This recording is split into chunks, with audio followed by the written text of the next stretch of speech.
Hoje celebramos o Dia Mundial da Água.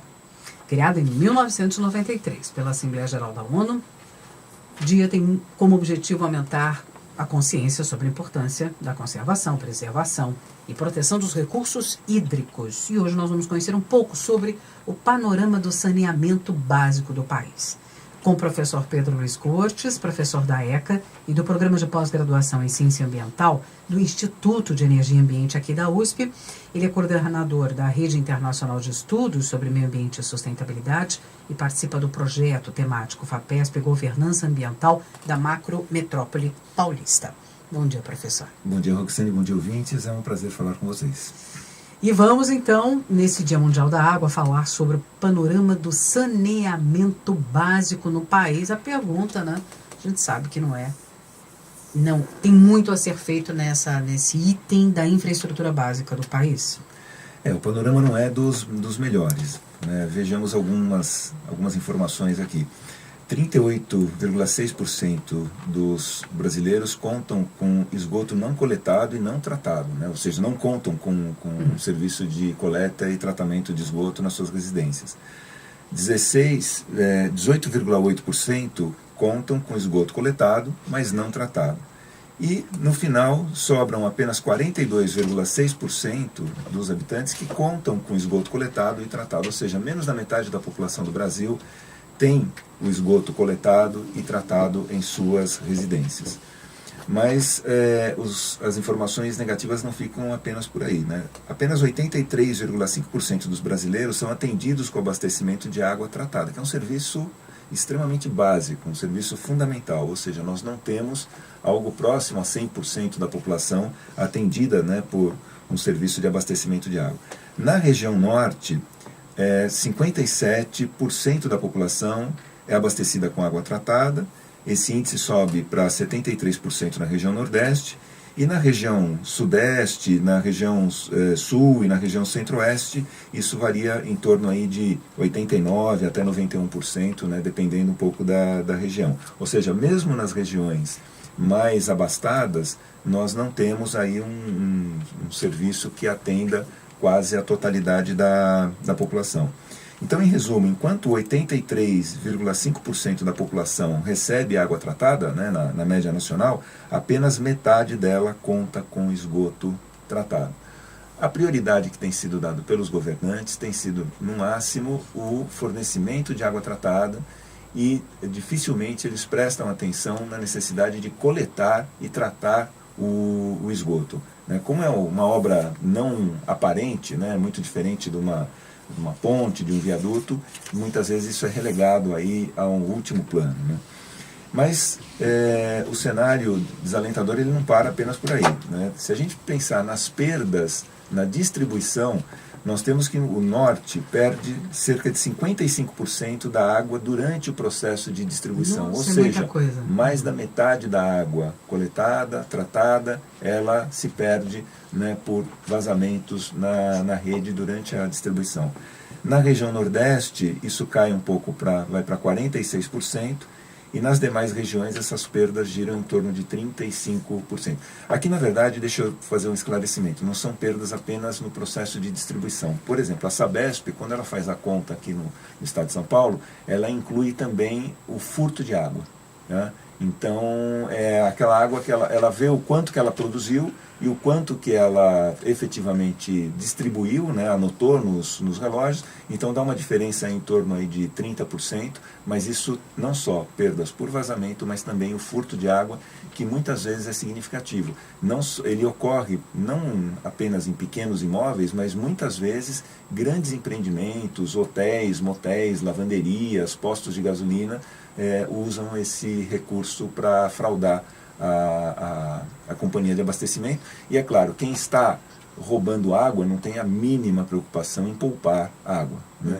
Então, isso também é um desperdício muito significativo. E a fiscalização não consegue dar conta também. Não consegue dar conta. De achar isso. Mas eu sei que, por parte da Sabesp, há um treinamento intensivo de agentes para identificar esse tipo de ação. Eles têm um programa de treinamento e verificam também se o consumo anotado, né, em determinados empreendimentos ele é compatível com o tipo de empreendimento. Ou seja, uma lavanderia que apresenta um consumo muito baixo, ela merece ser melhor avaliada, né, de onde vem a água que ela está utilizando. Tá? Então, resumindo, durante o processo de distribuição, a gente desperdiça pelo menos 1/3 da água tratada. Seja, boa parte disso é perda na distribuição mesmo, por vazamento, e uma outra parte é pelo furto. Nós não conseguimos levar água tratada a toda a população. 17,5% dos habitantes do país não recebem água tratada. Apenas 42,6% da população contam com o serviço de coleta e tratamento de esgoto, né, o que é bastante sintomático. E isso gera uma série de problemas de saúde pública com o aumento de endemias. O que a gente tem visto ao longo aí dos últimos anos é um retorno de diversas doenças que estavam ou controladas ou debeladas, né? E isso tem uma relação direta com saneamento básico, porque na medida em que não há investimento em saneamento, na coleta, tratamento de esgoto, você vai poluindo cursos d'água, você vai comprometendo os recursos hídricos disponíveis e vai transformando, né, isso em criadouros de insetos e vai facilitando a propagação de uma série de doenças que poderiam ser facilmente controladas caso você tivesse um sistema adequado de saneamento. Então, essa falta de tratamento de esgoto, ela compromete a qualidade dos nossos rios. Muitas vezes, o grande exemplo está aqui em São Paulo, quer dizer, os rios Tietê, Pinheiros, eles são, na região metropolitana, são impossíveis, né, de serem utilizados para abastecimento, porque tem a carga de poluentes muito elevada. Esgoto, né? Esgoto. E se não fosse assim, se esses rios tivessem uma qualidade mínima, eles poderiam ser utilizados como fonte de abastecimento da região metropolitana, coisa que, né, se torna inviável. É só sonho, né? Então, infelizmente, no Dia Mundial da Água, nós não temos muito o que colaborar.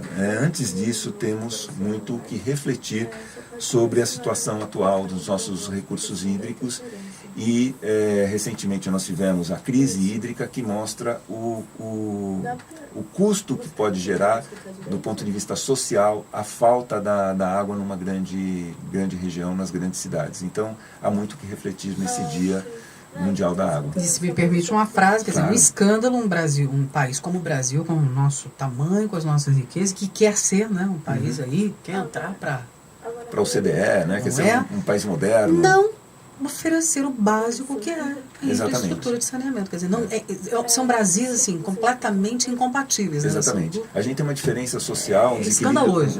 Exatamente, um desequilíbrio social escandaloso, porque nós nos colocamos, né, se a gente verificar em relação ao PIB, as riquezas que o país tem, nós nos colocamos entre, né, os principais países do mundo. Só que é uma riqueza extremamente mal distribuída, os recursos públicos eles se perdem em corrupção, e cada vez mais a gente vê esses escândalos, né, se sobrepondo, mostrando que há uma programação, vamos dizer assim, sistemática de desvio de recursos públicos em benefício de quadrilhas, né, que se estabelecem aí, que se colocam aí no serviço público, né, ao longo aí de diversos anos. Então, cada vez que aparece um novo escândalo, isso só vem referendar tudo o que está acontecendo, ou seja, que o dinheiro público vem sendo muito mal utilizado. Não vai para o essencial, né? Exatamente. Não vai para o essencial.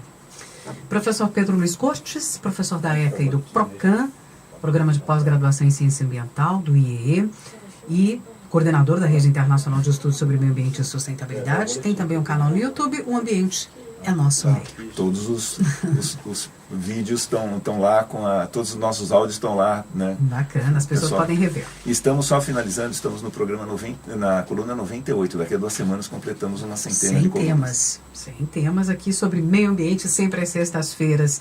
Muito obrigada mais uma vez, professor. Bom fim de semana e até a próxima semana. Bom dia a todos.